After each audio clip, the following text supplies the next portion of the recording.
Success to all में आपका स्वागत है।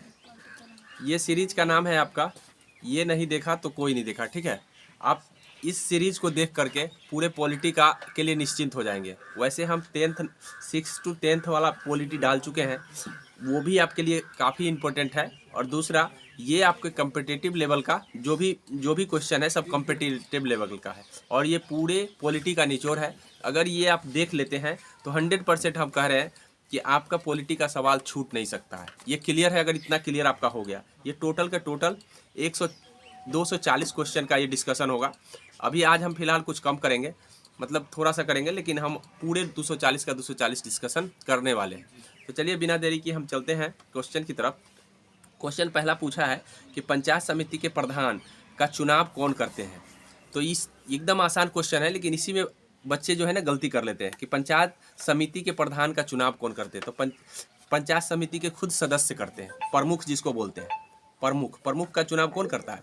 खुद पंचायत समिति के सदस्य करते हैं। तो इसमें ऑप्शन में सी हो जाएगा इसका आंसर। बात करें अगर हम सरपंच की, तो सरपंच का चुनाव अप्रत्यक्ष ढंग से होता है, प्रत्यक्ष ढंग से होता है, लेकिन वही उप सरपंच का आपका चुनाव अप्रत्यक्ष ढंग से होता है। इस बात को ध्यान में, उप सरपंच का चुनाव जो करता है वो पंच करते हैं, पंच के माध्यम से होता है। और बात करें संबंधित क्षेत्र के समस्त मतदाता, तो मतदाता जो है ना, आपको ध्यान रखना है कि जिला परिषद का चुनाव करता है, जिला परिषद के सदस्य का, पंचायत समिति के सदस्य का, मुखिया का, और उसके बाद है वार्ड सदस्य का, पंच का, ये सब मतदाता करते हैं। तो इस बात को आपको ध्यान में रखना है। आगे अगला क्वेश्चन है, अगला बोला है निम्न में से किसका संबंध केंद्र राज्य संबंधों से है। मतलब केंद्र राज्य संबंधों से कौन सा संबंधित है। तो बोला है पॉल एबली रिपोर्ट, राजमन्नार समिति, कार प्रणाली जांच आयोग, और मन्नार समिति का संबंध जो है ना इससे है। इस बात को ध्यान में कर लीजिए। और अगला है कल्याणकारी राज्य एक मूलतः संश्लेषण है। तो कल्याणकारी राज्य का मतलब हो गया कि उदारवादी हो और समाजवादी हो। उदारवादी और समाजवादी की चर्चा नीति निर्देशक तत्व में किया गया है। कल्याणकारी राज्य बनाता है अनुच्छेद 38। इस बात को ध्यान में कीजिएगा, तो ये ध्यान में कर लीजिए। दूसरा बात है कल्याणकारी राज्य समाजवादी की चर्चा आपको प्रस्तावना में भी देखने को मिलता है, तो इस बात को भी आपको ध्यान में रखना है। अब बात कर लेते हैं हम संसद में भारतीय राष्ट्रपति पर महाभियोग।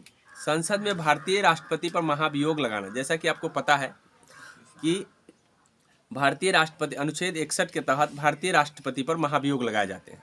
अब 61 के तहत भारतीय राष्ट्रपति पर महाभियोग लगाए तो वो कौन सी प्रक्रिया है, तो उसको हम अर्ध न्यायिक प्रक्रिया कहते हैं। इस बात को ध्यान में आपको रखना है। आगे है अगला प्रश्न है कि केंद्र और राज्य के बीच शक्तियों का वितरण भारत के संविधान 3 अनुसूची को प्रस्तुत करता है। निम्नलिखित अनुच्छेद में से कौन 2 अनुच्छेद शक्तियों का विवेचना करता है। तो जब मैं आपको भाग पढ़ाया था तो बताया था कि भाग 11 में जो है आपका केंद्र राज्य का संबंध है, और केंद्र राज्य संबंध है तो आपको पता होना चाहिए कि 245 से 246 भाग 11 में ही हमने बताया था। तो 245 से 246 जो है आपका ये पता होना चाहिए कि ये सब तो अनुच्छेद नीचे वाला भाग में है, केंद्र राज्य संबंध में है नहीं, तो इससे आपको आसानी से इसको जवाब दे सकते हैं। बोला है निम्नलिखित में से, अब बात कर ले थोड़ा सा इस सब ऑप्शन को। तो ये सब ऑप्शन आपने देखा होगा जब आप पढ़ा होगा, तो ये 57, 56 ये सब आप राष्ट्रपति के लिए पढ़ेंगे। उसके बाद है आप यहाँ पढ़ेंगे तो ये संघ शासन के विषय में इसके बारे में पढ़ेंगे। और 4 और 5 आप 4 तो पढ़ेंगे आप भाग 1 में, और 5 पढ़ेंगे भाग 2 में। ये चीज़ हम बता दिए होंगे। ठीक है। अब बोला है किस देश के बारे में कहा गया है कि यहाँ कोई संविधान नहीं है। तो ये जो है आपका स्विट्जरलैंड हो गया, रूस हो गया, पीपुल्स रिपब्लिकन चीन हो गया, ग्रेट ब्रिटेन हो गया। तो संविधान, लिखित संविधान यहाँ पे नहीं है ग्रेट ब्रिटेन में, इस बात को ध्यान में कर लीजिए। उसके बाद है मौखिक चलता। बोला है राज्य के नीति निर्देशक तत्व को सामाजिक क्रांति का दस्तावेज, सामाजिक क्रांति का दस्तावेज मतलब समाजवादी कौन बना रहा है, कौन अनुच्छेद। तो अभी हम बताए हैं अनुच्छेद 38 जो है ना समाजवादी बनाता है। अनुच्छेद 38 नीति निर्देशक तत्व की चर्चा सिर्फ 38 में ही है, 49 में है, और 51 में है। तो यहाँ समाजवादी बनाने की चर्चा इसी में किया गया है। 49 में और 51 में जो है आपको अलग चीज़ है, अंतर्राष्ट्रीय शांति की बात किया गया है, जो कि हम हाल ही के वीडियो में आपको बताए थे। बोला प्रधानमंत्री को नियुक्त होते हैं, निर्वाचित होते हैं, मनोनीत होते हैं, चयनित होते हैं। तो ज़्यादातर बच्चा क्या लगाएंगे, निर्वाचित होते हैं, लेकिन निर्वाचित गलत है, निर्वाचित नहीं होता। प्रधानमंत्री को नियुक्त किया जाता है।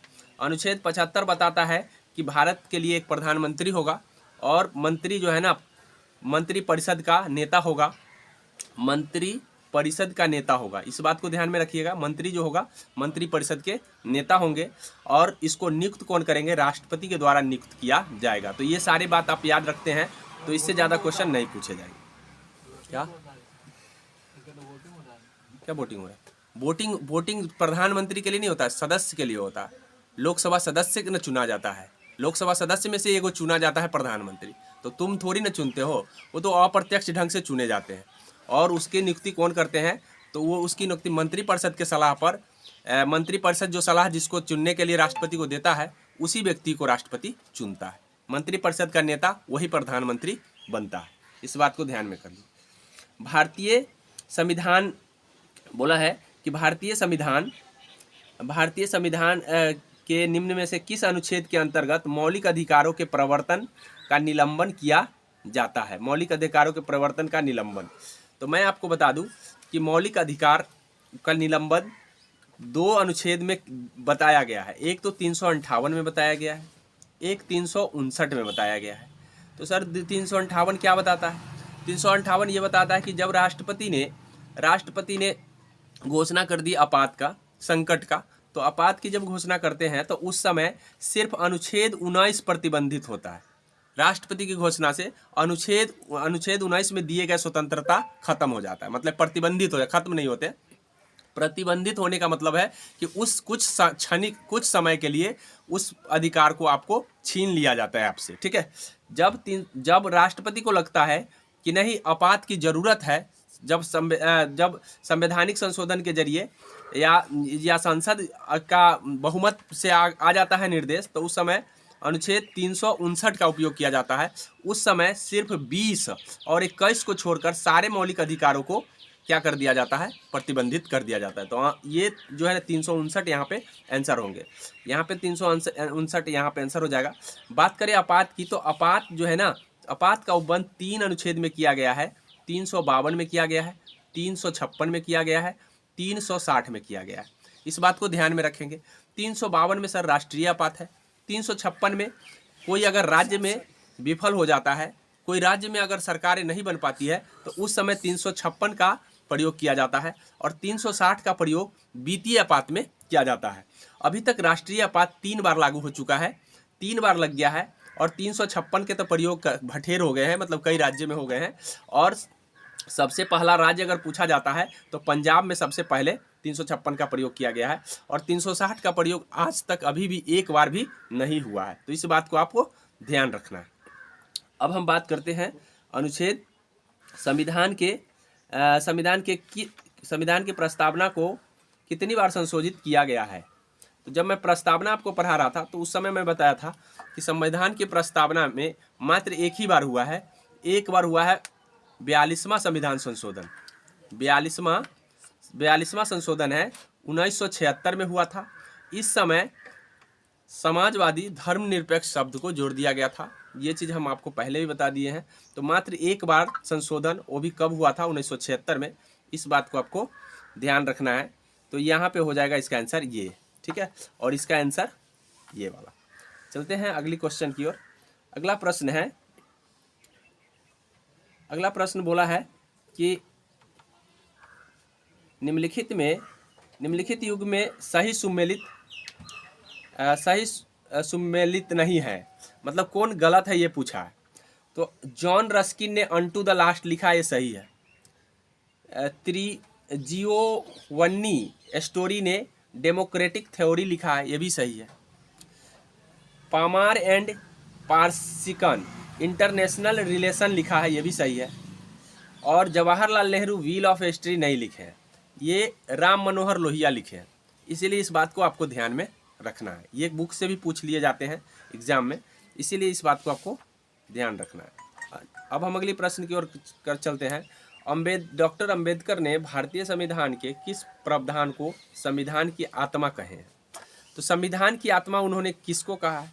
तो हम जब पढ़ा रहे थे आपको मौलिक अधिकार, तो उस समय बताए थे कि अनुच्छेद 32 को डॉक्टर भीमराव अंबेडकर के द्वारा संविधान की आत्मा कहा गया। उपचारों के अधिकार अनुच्छेद 32 में वर्णन है, जिसमें 5 प्रकार के रीट जारी किए जाते हैं। बंदी प्रत्यक्षकरण पहला रीट है, जो जिसमें पूछा जाता है कि हमारे यहाँ जल्दी कोई भी अधिकार को, किसी को आप गिरफ्तार किए हो तो जल्दी पेश करो। तो इस बात को आपको ध्यान में रखना है। तो यहाँ पे आंसर हो जाएगा आपका 32 अनुच्छेद उपचारों के अधिकार। या तो आपके उपचारों के अधिकार रहेंगे ऑप्शन में, या हो सकता है कि अनुच्छेद 32 भी रह सकता है। अब बात कर लेते हैं आत्मा की। तो संविधान का आत्मा जो है, संविधान के प्रस्तावना को भी आत्मा कहा गया है। संविधान के प्रस्तावना को आत्मा किसने कहा है? तो ठाकुरदास भार्गव ने ये कहा है कि प्रस्तावना संविधान की क्या है? आत्मा है। इस बात को आपको ध्यान रखना है, क्योंकि ये भी पूछे जा सकते हैं। उस समय ऑप्शन में 32 भी रहेंगे। आप ज़्यादा पढ़िएगा नहीं, उस समय एक्साइटेड होकर लगा दीजिएगा, इसलिए ठाकुर दास भार्गव को भी देख लेना है। और जब दोनों ऑप्शन में रहे अंबेडकर जी और ठाकुर, तो क्या पूछा है, इस पर गौर देना जरूरी होता है। आगे बोला है भारतीय संविधान की 8वीं अनुसूची में कितनी भाषाओं का उल्लेख किया गया है? तो मैं आपको बता दूं कि जिस समय मूल संविधान हुआ था, उस समय मूल संविधान में 8वीं अनुसूची में 14 भाषा का वर्णन था मूल संविधान में। फिर उसके बाद अभी वर्तमान में पूछा जाता है, तो मूल पूछा जा रहा है या वर्तमान पूछा जा रहा है? अगर मूल शब्द नहीं लगाया है तो आपका आंसर 22 होगा, क्योंकि कन्फ्यूजन इसी से बनते हैं। अगर आपने सीधे पढ़ लिया, रट्टा मार लिया है 22 तो आप 22 लगा के आओगे, कहोगे कि एकदम सही है। तो आपको ध्यान रखना है कि 14 जो है ना, 8वीं अनुसूची में 14 भाषा का मूल संविधान में वर्णन था। धीरे धीरे सिंधी आया, फिर उसके बाद बोडो, डोंगरी, संथाली, इन सभी को जोड़ करके पूरा जो है ना संशोधन किए गए, और संशोधन करते करते अभी 22 भाषा का वर्णन है। तो इतना बात हमारे ख्याल से आप याद रखेंगे इसके विषय में। तो इसका आंसर सी हो जाएगा। बोला है कि भारतीय संविधान में मौलिक कर्तव्य का उल्लेख किस अनुच्छेद में किया गया है? बात करें मौलिक कर्तव्य का, तो हम हाल ही में आपको मौलिक कर्तव्य पढ़ाए हैं। मूल संविधान में कितने मौलिक कर्तव्य थे? तो शून्य, कोई मौलिक कर्तव्य नहीं था। ये पूछ लिया जाता है कि मूल संविधान में कितने मौलिक कर्तव्य थे? तो मूल संविधान में 0 थे। ठीक है, कितने थे? 0। ये पहली बार कब आया? पहली बार 42वां संविधान संशोधन, जिसमें प्रस्तावना में संशोधित किया गया था, उस समय मौलिक अधिकार भी लाया गया। 10 मौलिक अधिकार उस समय जोड़ दिया गया हमारे संविधान में, और इस तरह से मौलिक अधिकार की जो प्रावधान है वो 1976 से है। इस बात को ध्यान में रखिएगा। लेकिन हमारे संविधान में मौलिक अधिकार बोला गया है, बीच में ध्यान रखिएगा, कर्तव्य की चर्चा चल रही है। मौलिक कर्तव्य और अधिकार अलग अलग होते हैं। देखिए, मौलिक कर्तव्य आपका अभी वर्तमान में 11 है। ये सर एगो कब आ गया? तो ये 86वां संविधान संशोधन हुआ था 2002 में। तो 2002 में एक तो मौलिक कर्तव्य एगो बढ़ाया गया, और साथ में 6 से लेकर 14 वर्ष वाला बच्चा के लिए प्रावधान भी यही संशोधन करता है। तो ये संशोधन आपके लिए इम्पोर्टेंट हो जाता है। इस बात को आप ध्यान रखेंगे। आगे अगली प्रश्न की ओर बढ़ जाते हैं।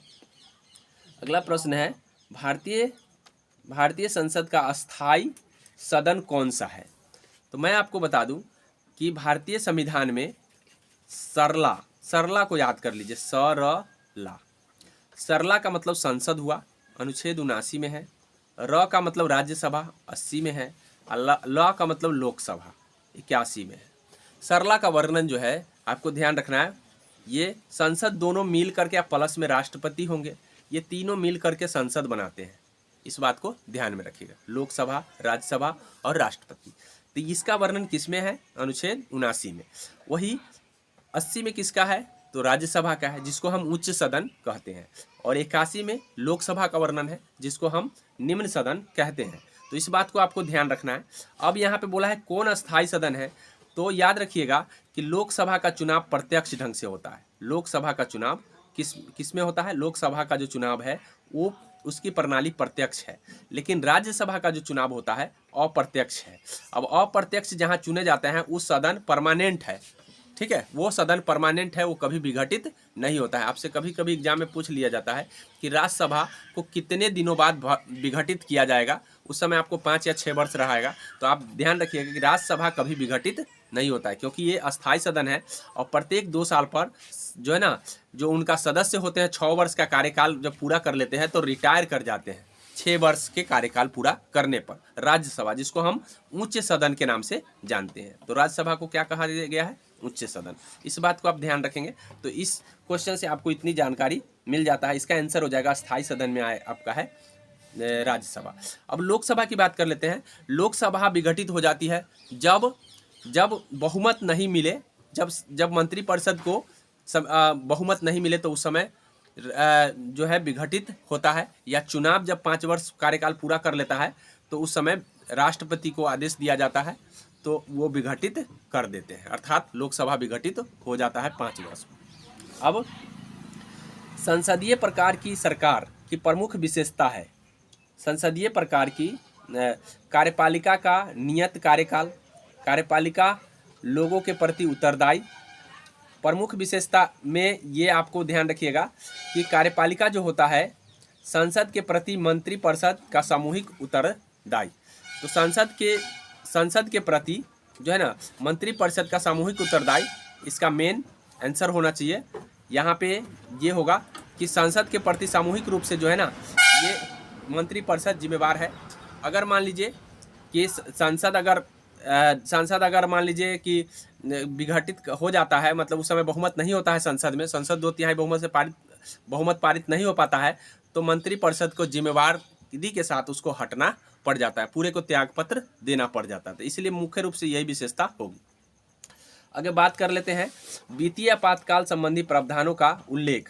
तो वित्तीय आपात अभी हम आपको बता दिए हैं, वित्तीय आपात 360 अभी बताए हैं। 3 प्रकार के आपात हैं, 352 राष्ट्रीय आपात, 356 जो राज्य में लगाए जाते हैं, और 360 जो कि वित्तीय आपात है, जो आज तक नहीं लागू हुआ है। इस बात को आपको ध्यान रखना है। आगे है भारतीय संविधान किस अनुसूची द्वारा राज्य के केंद्रशासित प्रदेशों और उनके अधिक्षेत्रों की सूची शामिल है। तो अभी केंद्रशासित प्रदेश हम जब भाग पढ़ा रहे थे तो आपको बताए थे 8 केंद्रशासित प्रदेश, भाग 8। लेकिन ये यहाँ पे बोला है भाग नहीं, यहाँ क्या बोला है? अनुसूची बोला है। क्या बोला है? अनुसूची। तो अनुसूची केंद्र शासित प्रदेशों के बारे में कौन सा है? तो ये पहली अनुसूची में केंद्र शासित प्रदेशों का वर्णन है, ठीक है। 28 राज्य और 8 केंद्र शासित प्रदेशों का वर्णन मिलता है। निम्नलिखित नीति निर्देशक सिद्धांतों में से कौन सा एक भारतीय संविधान में मूलतः नहीं है? माने भारतीय संविधान में कौन नहीं है ये बोला गया है। तो आप देख लीजिए, मूल संविधान की बात किया है। निम्नलिखित नीति निर्देशक सिद्धांतों में कौन एक भारतीय संविधान में मूलतः नहीं था? मूलतः का मतलब है मूल रूप से नहीं था। तो यहाँ पे लिया है निःशुल्क कानूनी सहायता, पहला। दूसरा है पर्याप्त, तो ये तो था ही था।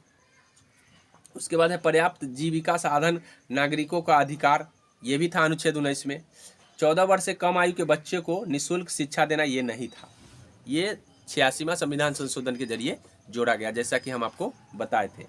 गाय बछड़ा का वध, ये ऑलरेडी पहले से नीति निर्देशक तत्व में था, ठीक है। अनुच्छेद 48 का क, 48 है, जो कहता है कि भाई आप किसी का वध नहीं कर सकते, कोई भी जानवर का वध नहीं कर सकते जो उपयोगी है। ये बात मारने की बात कहा गया है, इस बात को। अब क में जो है ना, अनुच्छेद 48 के क में पर्यावरण संबंधी वर्णन।